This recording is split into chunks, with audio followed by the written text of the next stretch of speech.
Welcome. I'm Dr. Leslyn Keith. I'm a certified lymphedema therapist, and I've been treating lymphatic disorders like lymphedema and lipedema for over 25 years. I created this channel because I wanted to translate the latest research on lymphedema, lipedema, and metabolic health into practical information you can use. If you have any questions, be sure to leave them in the comments. I read every one. Today in this video, I wanted to share with you a presentation that I developed for healthcare professionals at a lymphedema conference. So I think this will give you some great information about lifestyle practices that have great impact on lymphatic disorders. Specifically, this comes from a paper that Robert Erkstam, my colleague, and I wrote in 2023. And the four lymphedema or lifestyle practices that we talked about in this paper were nutrition, physical activity, sleep hygiene, and stress resilience. And you can see by the overlapping circles that they are all interrelated. They all affect each other. But the largest circle is nutrition because this has the greatest impact on everything else. So first, I wanted to give you some interesting statistics. First, less than 7% of US adults have a healthy metabolism. Or said the other way, 93% of us do not have a healthy metabolism. That's pretty astounding. And so you can expect that you might be somewhere on that spectrum of perfectly healthy to unhealthy. Another interesting statistic, and this comes from another paper that I published with my colleagues, the metabolic impacts on the functioning of the lymphatics may be substantial. And that is emerging research that is coming out. And also interesting is that our habits can determine 40 to 60% of our health. And so you can see how your lifestyle and your habits are going to be the most important things to focus on because they will have the most impact on your health. You can't really focus on your genetics because you can't change your genetics. So let's focus on the things that we can have an impact on. And lastly, lifestyle changes are more likely to be sustained if you have support of other like-minded people. It could be your peers or a healthcare professional or anybody, but you need that support to help you make these changes. So this is also a very important statistic. The majority of Americans are overweight or have obesity. And you can see on the left of this figure, and this is from the NIH, the NHIS and the NHANES study. Starting in 1962, only a little over 13% of Americans were overweight or had obesity. And this climbed to as much as 42.4% of Americans were obese in 2018. This is amazing and substantial. And then we look at the percentage of Americans over 20 who have the combined either just overweight or are also all the way up to obese. We're talking 3/4. So this affects a majority of people. Also in our paper, Robert and I showed two known mechanisms of how obesity can induce lymphedema. So it doesn't matter if you have other causes of lymphedema, obesity all by itself can cause lymphedema. And these are two pathways, either through the chronic inflammation and making vessels be very leaky. That's what hyperpermeability means. Or the other pathway could be a mechanical obstruction. So either from being inactive and not having a muscle pump, or from fibrosis or scar tissue that blocks the flow of lymph. Both of these pathways can lead to what we call obesity-induced lymphedema. So let's look at those four lifestyle practices. And remember, I said that nutrition is probably the greatest impact of any of those practices.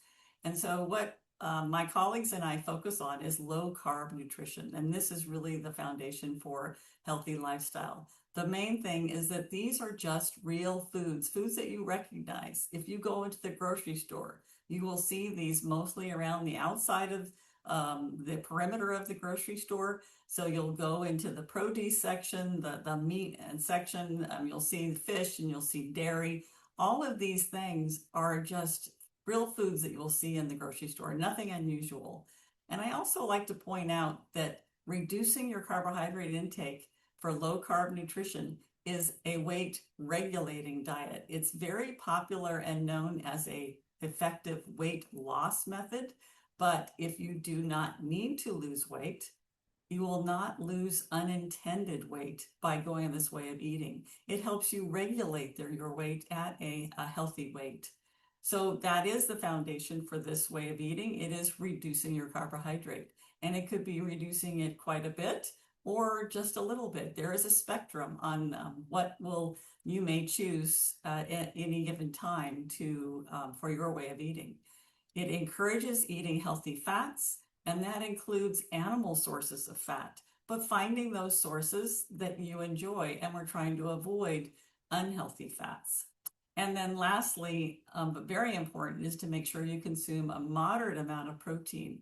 A lot of weight loss diets end up being very low protein and high carbohydrate, very unhealthy. This is going to focus on healthy fats and moderate protein, and then finding that level of carbohydrate restriction that works for you. So let's talk a little bit about how nutrition can impact lymphatic health. On the left, you see a couple figures that are from some research studies that I'm going to show you right now. So the first study was an animal study, and they were trying to see what metabolic syndrome, how that affected the functioning of the lymphatic system in these animals. And so they needed to induce metabolic syndrome in the animals, and they did that with a high fructose diet. We know that as people just going to a regular grocery store, we see lots of foods that have high fructose in them. And so this was reasonable to think that people, as well as animals, could end up with a lot of fructose, high fructose in their diet. And what they found is that, yes, that high fructose diet gave them metabolic syndrome, but it also had a profound impact on their lymphatic system. It caused the lymphatic vessels themselves to become so inflamed that they now were almost swollen, and they weren't able to transport as much fluid. The drainage of the fluid was reduced by as much as 50%. So that's pretty significant. But what about in humans? That was in animals. Would that happen in humans as well? Well, I think that this next study showed that that was true. And this was a very well-run randomized controlled trial in 2019. And it used women who had breast cancer treatment-related lymphedema in their arm. And in this study, they were given a weight loss diet, and they were given exercise, and they were given an arm sleeve to wear. And in the study, they all lost weight. And in every other study previous to this, if you lost weight, your swollen area, in this case, the arm, got smaller. It reduced. In this study, they lost weight and it did not get smaller. And so when I looked at the study further, I found that, and I did another video also on this study, so I picked it apart quite in detail. But what happened is that the weight loss diet that they were given was a meal replacement, and its main ingredient was high fructose corn syrup.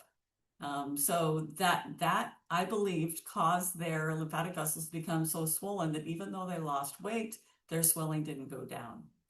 These next two studies, the first is an animal study and the second is on humans.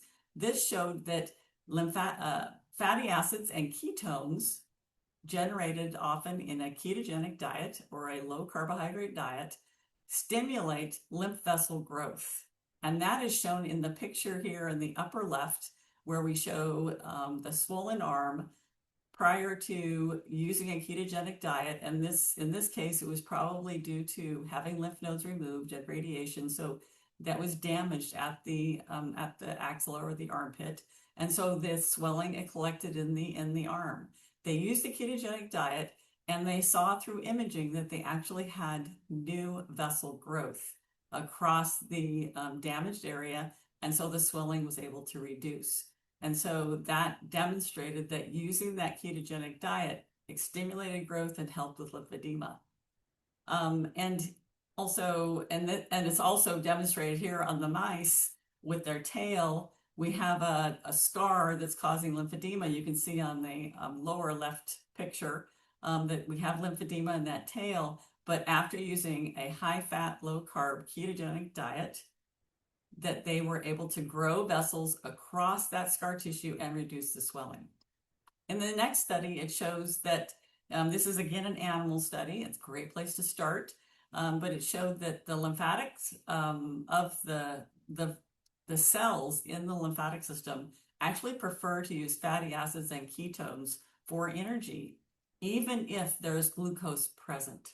So they prefer those for energy. That's very interesting.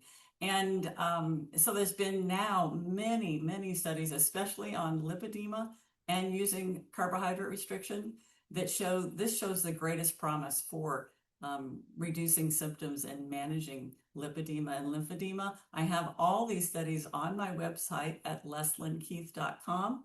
So be sure and check that out, and you can read these papers yourself. So the next lifestyle factor we want to look at is movement and physical activity and lymphatic health.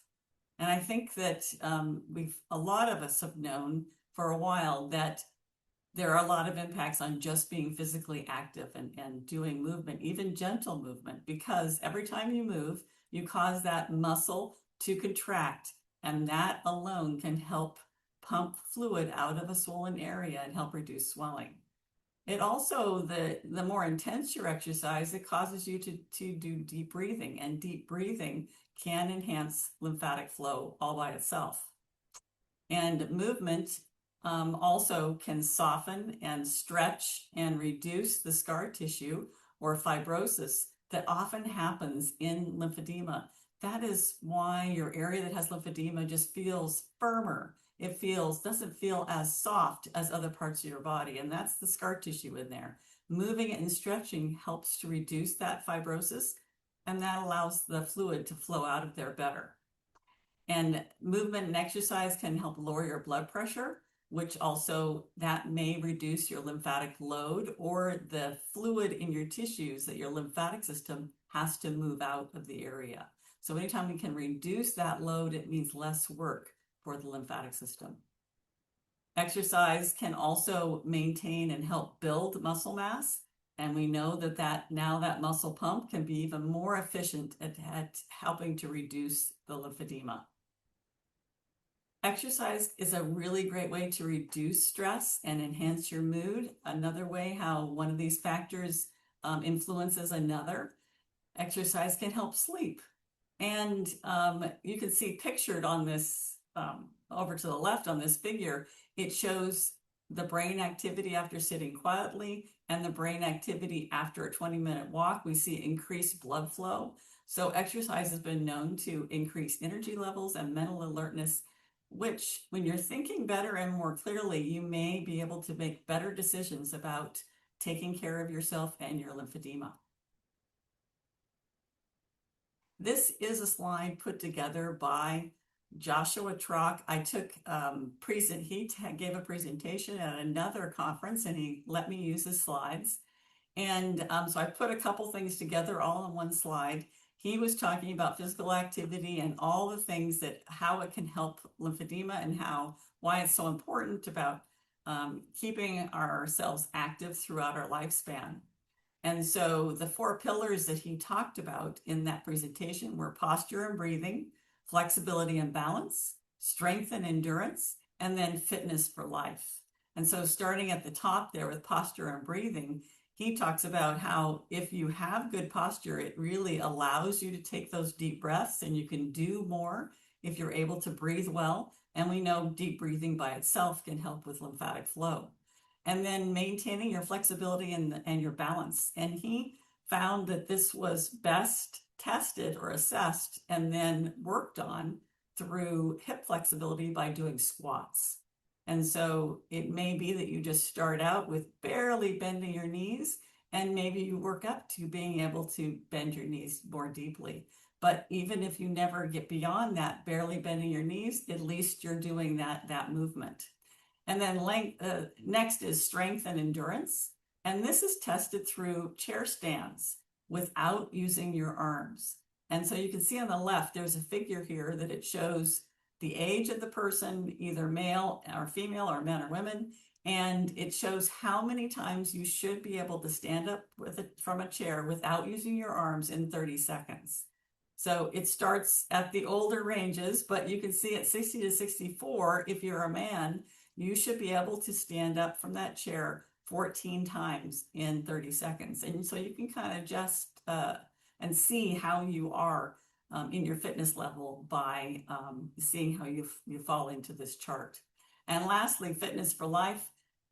This is a wonderful quote that Joshua gave from Greg Glassman. The needs of the elderly and professional athlete vary by degree, not kind. So an elderly person and an athlete are going to do the same types of exercises, but an athlete will, of course, do them at, by a higher degree, by more intense, more longer duration, stuff like that. But it doesn't mean that the elderly person doesn't try to do a squat. That's not something just for the athlete. So this is pretty good stuff to get you on the road to trying to keep yourself physically active within your capabilities. But what is the best exercise for lymphedema? This is commonly asked, and the best answer is the one that you will do. Any kind of movement, as we discussed, is going to be good for your lymphedema, good for your overall health. And it doesn't have to be for so many days and so many hours. It could be little bursts of activity. Just 10 minutes can still be beneficial. I've heard of people combining like heel raises when they brush their teeth. That's a very short time of maybe 2 minutes, and so still can be beneficial. And then several strategies that also may help is having an exercise buddy, someone you're meeting and you're getting together with and you're doing exercise together. Or maybe you want to be in a whole group, so you join a class. And by being with a group, it helps you do your exercises. Maybe one-on-one, you can have a personal trainer. And then definitely putting it on the calendar, because if it's on the calendar, it needs to happen. It's scheduled. And if it can't happen, if something comes up, then you will reschedule it so it makes sure that it happens. And lastly, well, the exercise that is most suited to lymphedema is going to be exercising in the water. And that's because of those properties of water: hydrostatic pressure, buoyancy, viscosity, and immersion diuresis. Moves fluid out of you much better than any other medium of exercise. So if you're able to get in the water, if you have a pool you can go to, if you have access to that pool, if you don't have any contraindications to being in the pool, like an open wound or something like that, then this is going to be one of the best places for you to get exercise. So check out your local resources and see if there is a pool you can use. So now let's go on to the next lifestyle factor, and that's sleep hygiene. And so I wanted to share with you a couple of research studies that showed how sleep interacts with lymphatic health. So interestingly, we've discovered about the lymphatics of the brain in the last, I would say, about 10, 15 years. And we've found that the lymphatics of the brain are more active during sleep. So you need to have good quality sleep, especially deep sleep, or that's a delta wave sleep. During that time is when the lymphatics of the brain are able to clean out any toxic debris and inflammatory particles. That is happening most effectively during that deep sleep. In a study that was done in 2016, the participants who had lymphedema were reporting that their lymphedema itself, the fact that they had lymphedema, it caused discomfort and it was disrupting their sleep in almost 20% of them. And when they compared cancer survivors who had lymphedema with cancer survivors who did not have lymphedema, the ones with lymphedema had an increased incidence of sleep disorders. That was pretty amazing. And then in this study really showed a high incidence of sleep disorders, but I will tell you that this particular study was looking at people who were in the hospital, and they were not necessarily in the hospital for their lymphedema, but they were generally pretty sick people. So it probably had higher incidence of sleep disorders because these were pretty sick people. but it did seem to have a correlation between where their lymphedema was and the incidence of the sleep apnea. So if they had lymphedema in their legs, 85% of them had sleep apnea. If they had lymphedema in their arm, 56% of them had sleep apnea. That's pretty amazing. And then lastly, in the same study that I reported above, the several participants talked about how their night compression garment disrupted their sleep. So for some of you, you need to wear compression overnight in bed, and sometimes that can cause discomfort and interrupts your sleep. Let's look again about how poor sleep can impact your lymphedema. So if you have poor sleep, you have basically sleep deprivation. That can lead to reduced thinking ability, reduced cognition, and then that leads to making poor choices. So this can all lead to reduced lymphedema self-care. You're not able to make good choices about taking care of your lymphedema, and your lymphedema can get worse. So poor sleep has an impact on many things, but we can see this is one direct impact that it can have on your lymphedema. So what are a couple of good habits? In our program, Lymphatic Lifestyle Solutions, we go into this in much more detail, but I wanted to give you a couple things to think about that you can use right now. And so if you suspect that you have sleep apnea, you're reducing that time for your lymphatics to be able to clean out your brain at night. Ask your doctor about getting referred for a sleep study. And remember that now your insurance will often pay for a sleep study that's done at home. You don't have to try to sleep at a sleep lab. You can sleep in your own bed at home. But investigate that. If you have problems with staying awake during the day, falling asleep while you're talking to someone, or just as soon as you sit down in a chair, if you've been told that you snore, if you have different signs of sleep apnea, this is a good idea to get that sleep study, since it looks like there's a high correlation between sleep apnea and having lymphedema. And then think about what kind of quality of sleep are you getting? How comfortable is your night compression? Is that keeping you awake?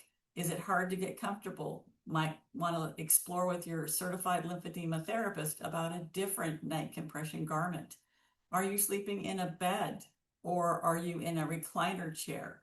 That can have an impact on your lymphedema as well. But if you have lymphedema in your head or neck, you need to sleep with your head a little bit elevated, and maybe that's why you're in a recliner chair. We need that head to be elevated in those cases to allow the fluid to drain overnight. Lymphedema anywhere else in your body, you should be in a flat bed if you're able to. And then just some tips for encouraging good sleep hygiene. It's best to have a consistent going to bed and wake up time. This helps set your circadian rhythm and lets your body know when it's time to wake up, when it's time to go to bed. And if you have a consistent bedtime routine, several things that you do just before going to bed, it lets your body know that you're winding down and it's almost time for me to go to sleep. So you may brush your teeth, you may read a book, you may do certain things just before going to bed, and that gives your body the clue that it's time to go to sleep. Getting exposed to the sun first thing in the morning, even if it's an overcast day, getting outside and being exposed to daytime to light is going to also set that circadian rhythm. And if you are one of those that is really affected by caffeine, try to restrict your use of caffeine until just the morning, or at least not after 2 p.m.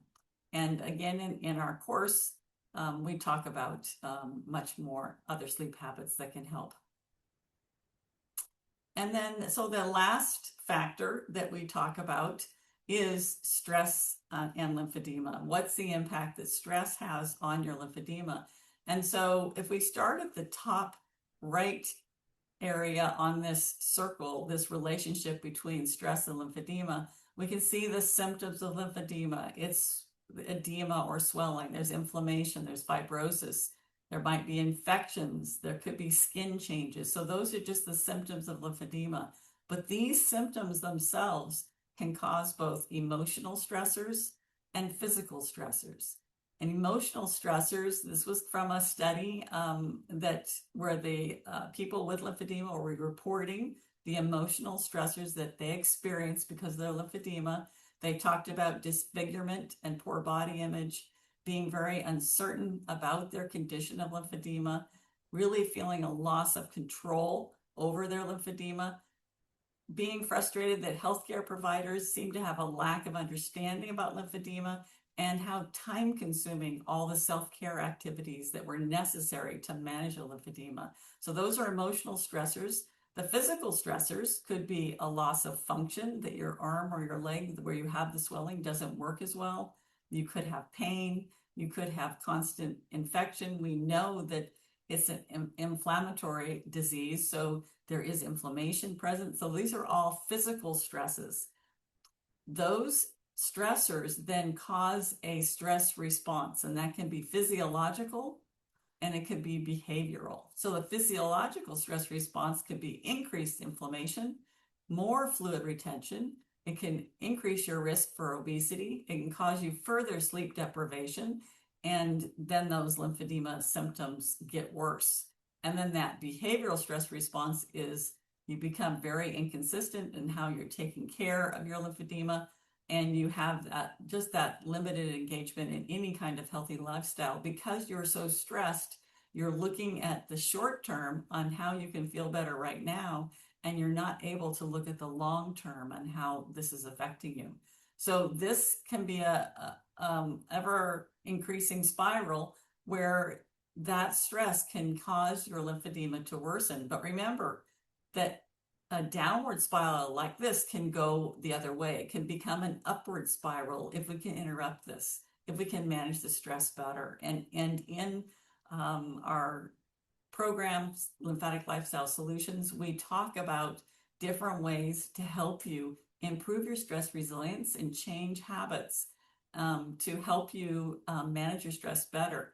You probably have heard of many of these things, but it is interesting that some of them, just like being out in nature, getting out and look at out in the sun and the daylight first thing in the morning, getting better sleep, exercising, all of these things can have a huge impact on your stress resilience and help you break that cycle.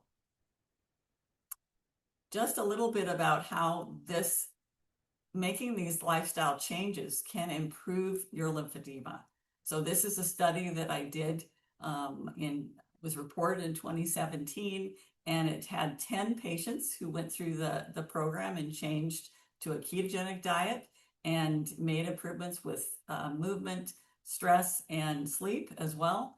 And in this group, not everybody changed the ketogenic diet. So you can see in blue, all the blue columns, those are people, the 6 people that changed to a ketogenic diet, while the people in red did not. And this is looking about how much of their swelling go down from the beginning. And so the taller columns, more swelling loss.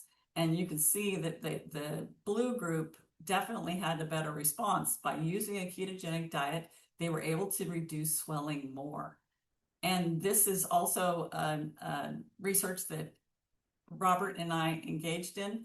And so this is now looking at quality of life. And so all of these measures, the blue column is before using the diet, and the red column is after using the diet. And there's 3 months in between the measures. And so it was looking at role limitations due to physical health, role limitations due to emotional problems, energy and fatigue and pain. And you can see every one of those, the higher number means that that symptom got better. So there was more energy, there was less pain, there was less role limitation for everybody, quite a substantial improvement. But can we make it stick? Can we make these lifestyle changes, and will it persist in helping us be healthy? Will we be able to continue to keep those changes? And this was also data that Robert and I took, where we looked at how do people do after they completed the program. They changed their lifestyle practices, and on average, you see on the left, they lost 17.5 pounds. And they came back once a month and got weighed to see how they were doing. And you can see they continue to lose for 4 months post intervention, they lost now a total of 32 pounds, and they came back for that one more month and they stabilized. They kept that 32 pounds off. So this shows that it can be sustainable. And just a one little case study to show you how it worked for one individual. So this is a woman who was 71 years old when she tried out the program. She saw herself as being an active gardener and involved with her family, but she wasn't able to. She had her lymphedema, and depression became so severe that she had these symptoms with that gradual weight gain and swelling, severe pain, fatigue, brain fog. They were so severe she wasn't able to be gardening. She wasn't able to do things with her family. She felt like she was ready for a wheelchair. And so she did the program and she lost, this is almost, I think it's about 46 pounds that she reduced, but that wasn't the main thing. For her, the most important thing is that her pain resolved. And this was before she even lost very much weight. So that's pretty significant, very motivating to now have no pain. And so her energy level improved. She was back to engaging in life, gardening, walking on the beach, doing things with her family. Her brain fog lifted. And her doctor, who wanted to be sure that this way of eating, these lifestyle changes were good for her, were healthy, did a full blood panel, and that was excellent. Her triglycerides were low. Her HDL, the so-called good cholesterol, was moderate. And then she did a test called a coronary artery calcium test, and the score was 0, meaning she had 0 chance of having a cardiac event. Pretty good for 71 years old. And here she is today, much happier and feeling a lot better. Still has a mild case of lymphedema and lipedema, but otherwise her symptoms are resolved and she's back to enjoying life. Thank you very much. So I would just like to allow you to, if you have any questions or comments, please put them in into the comments below. I'd love to hear from you. I do read them all and I respond to them all. But if you would like to know more about the lymphatic system and what you can do to keep it healthy, be sure to get my book, The Lymphatic Code, and it explains the latest science and provides practical and evidence-based strategies for your lymphatic health through nutrition and lifestyle. You'll see a link for that below. And also check out our program, Lymphatic Lifestyle Solutions. We would love to welcome you to that. It is an evidence-based program that promotes carbohydrate restriction as well as the other lifestyle practices I showed you in this presentation. And if you click the link below, you can join us for a free webinar to learn more. Thank you for joining me. Bye-bye, everybody.